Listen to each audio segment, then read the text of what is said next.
ভালো দেওয়া চলে সে একটা লোকনি কিনে আমার স্কুলের পবিত্র দরকার ছিল বলে এইগুলো নিয়ে নিলাম। তো তারপরে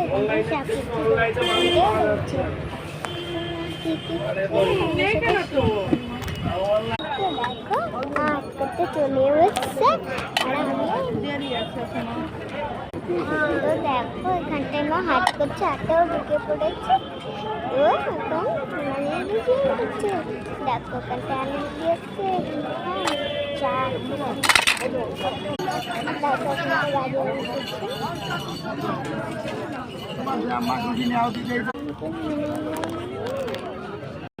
আমি বলে আসি এসেই পেটে ব্যথা শুরু হয়ে গেল।